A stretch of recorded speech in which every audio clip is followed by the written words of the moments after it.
آخری دو صورتیں یہ گویا کہ قرآن مجید کے اختتام پر دو پہرے دار ہیں۔ یہ دو صورتیں ہیں کہ جو اصل میں مدنی صورتیں ہیں، نازل ہوئی ہیں مدینہ منورہ میں، اور ان کا زمانہ نزول کے اعتبار سے شان نزول بھی ہے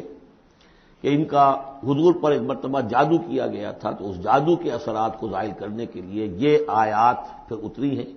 اور حضور نے پھر جب ان کی بار بار تلاوت کی ہے تو وہ جادو کے اثرات، ایک یہودی نے کیا تھا جادو آپ پر، جس سے آپ کچھ چیزیں بھول جاتے تھے، کافی آپ کو دیہت کو تکلیف رہی ہے۔ صحیح بخاری کے اندر یہ روایت موجود ہے۔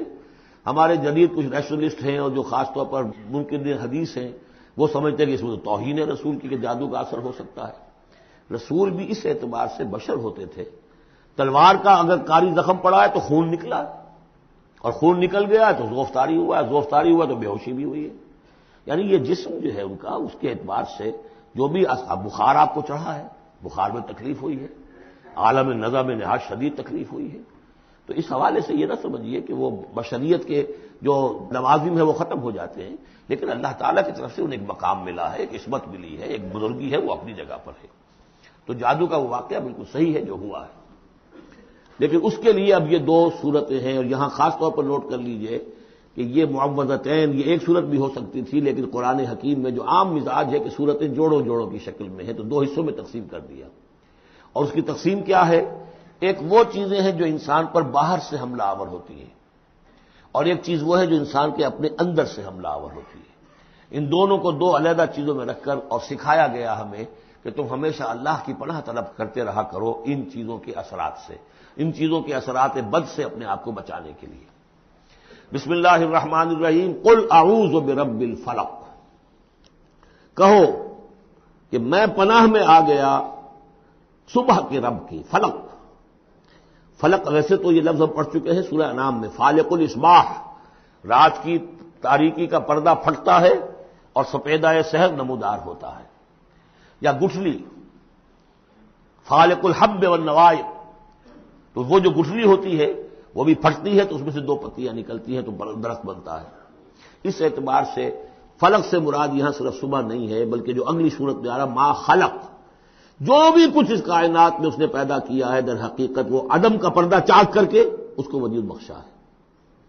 عدم سے، عدم محض سے، کریشن ایکس نیہیلو، بغیر کسی شے کے کسی شے کو بنانا۔ تو قل اعوذ برب الفلق من شر ما خلق، میں پناہ میں آتا ہوں اس کی تمام مخلوقات کی پناہ سے۔ اب آپ غور کیجئے، مخلوق ظاہر بات ہے خالق کی طرح کامل تو نہیں ہو سکتی، مخلوق کے اندر کوئی نہ کوئی پہلو جو ہے وہ کمی کا، تقصیر کا، نقص کا رہ جائے گا، تو گویا کہ ہر مخلوق میں شر کا پوٹینشل ایلیمنٹ موجود ہے۔ یہ دوسری بات ہے کہ اللہ تعالیٰ کسی کو سہارا دے دے، کسی کو تو اپنی طرف سے عصمت عطا کر دے، اپنی طرف سے خصوصی پروٹیکشن عطا کر دے، پوٹینشلی خلق جو ہے وہ گویا کہ مستلزم ہے، اس کے ساتھ شر کے اندر کا پہلو موجود ہوگا۔ قل اعوذ برب الفلق من شر ما خلق، یعنی وہ شر جو ہے خود اپنی جگہ پر کوئی علیحدہ مستقل وجود رکھنے والی شے نہیں ہے، بلکہ وہ شر جو ہے خلق کے اندر جو کمی کا پہلو ہے، جیسے ہم نے انسانوں کے بارے میں پڑھا، خلق الانسان من عجل، انسان کی سرشت میں جلد بازی ہے، خلق الانسان ضعیفا، انسان کمزور پیدا کیا گیا ہے۔ جو اس کا فطرت والا پہلو ہے، جو روحانی پہلو ہے، وہ تو ہے انا خلقنا الانسان فی احسن تقویم، لیکن جو یہ حیوانی پہلو ہے اس کا جو مادی وجود ہے، اس میں تو ضعف بھی ہے۔ ان الانسان خلق ہلوعا اذا مسہ الشر جزوعا واذا مسہ الخیر منوعا، تو یہ تمام چیزیں جو ذہن میں رکھیے۔ قل اعوذ برب الفلق من شر ما خلق، جو بھی مخلوقات ہیں ان میں سے جو بھی شر کا پہلو ہے میں اس سے اے پروردگار تیری پناہ میں آتا ہوں۔ ومن شر غاسق اذا وقب، خاص طور پر یہ رات کو ڈھانپ لینے والی جو ہے رات، اندھیرا، یہ ظاہر بات ہے اسی پھر رات کے پردے میں چوری بھی ہے، ڈاکہ بھی ہے، اسی میں پھر غول بیابانی جو ہے، شیاطین جن ہیں ان کا بھی جو حرکتیں ہوتی ہیں، پھر یہ ساری چیزیں جو ہے اسی کے سلسلے من شر غاسق اذا وقب، سانپ بچھو وغیرہ بھی اسی وقت نکلتے ہیں۔ ومن شر النفاثات فی العقد، اور جو عورتیں گانٹھیں باندھ کر پھونکے مارتی ہیں، یہ جو بھی ٹونے ٹوٹکے ہوتے ہیں اور اس کی وجہ سے لوگوں کو نقصان پہنچایا جاتا ہے، گویا کہ یہ بھی اس کے اندر بھی کوئی حقیقت ہے، یہ سفلی عملیات بھی ہیں، ان کے بھی اثرات ہیں۔ جیسے کہ ہم جانتے ہیں کہ جادو جو ہے حق ہے، برحق ہے، اگرچہ کفر ہے. شراب کی تاثیر ہے لیکن حرام ہے. کچھ نہ کچھ حقیقت ان لکیروں میں بھی ہے، لیکن ہمیں روک دیا گیا کہ ان کے چکر میں مت پڑو. یہ جو منجمی ہے، نجوم کی حرکت، اس میں بھی کچھ نہ کچھ حقیقت ہے لیکن روک دیا گیا. تو کسی چیز کا ہونا بالفعل یہ اور شے ہے، لیکن اس کا جائز ہونا یہ اور شے ہے.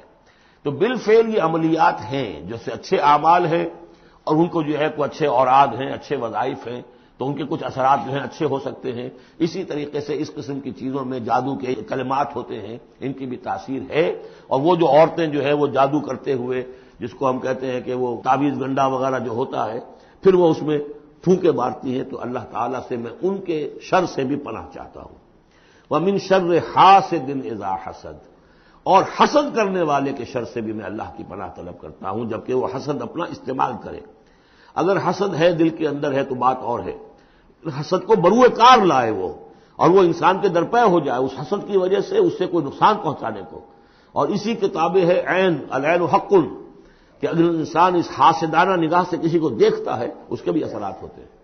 اور اس دیکھنے کے بھی کچھ برے اثرات جو ہیں وہ ظاہر ہو جاتے ہیں. تو یہ تمام چیزیں اپنی جگہ پر ہیں، لیکن ان سے پناہ کرنے کے لیے آپ لمبے چوڑے کوئی اور سلسلوں میں نہ پڑیں. یہی معوذتین اللہ نے جو محمد رسول اللہ کو تلقین فرمائے، سارا دار و مدار ان پر ہونا چاہیے. تعمذ کرتے رہیں، اس لیے کہ ہم پڑھ چکے ہیں سورہ بقرہ میں کہ حضرت سلیمان کے زمانے میں جنات جو تھے انہوں نے یہ سارے کام شروع کیے تھے، اور لوگ ان سے سیکھتے تھے جادو ٹونا. اور آج بھی نقش سلیمانی کے نام سے بکتے ہیں اس قسم کے جو بھی تعویذات ہوتے ہیں، اور وہ ایک دھندا بنا ہوا ہے. تو اس کو لوگوں نے سیکھا، اور وہ لوگ جو ہے آج بھی ہمارے ہاں یہ چیزیں چل رہی ہیں، لیکن یہ چیزیں حرام کی گئی ہیں. اور کہا گیا ہے کہ کوئی کسی کو نقصان نہیں پہنچا سکتا جب تک کہ اللہ کا اذن نہ ہو. اگر یہ یقین انسان کے دل میں ہو تو پھر اسے کوئی نقصان نہیں ہوگا. اور ویسے تو یہ ہے کہ تکلیف اللہ کی طرف سے کسی وقت آ سکتی ہے، بغیر اس کے کہ کوئی اور آپ کو پہنچائے، اللہ کی طرف سے خود بھی آ سکتی ہے. بارک اللہ لی و لکم فی القرآن العظیم ونفعنی وإیاکم بالآیات والذکر الحکیم.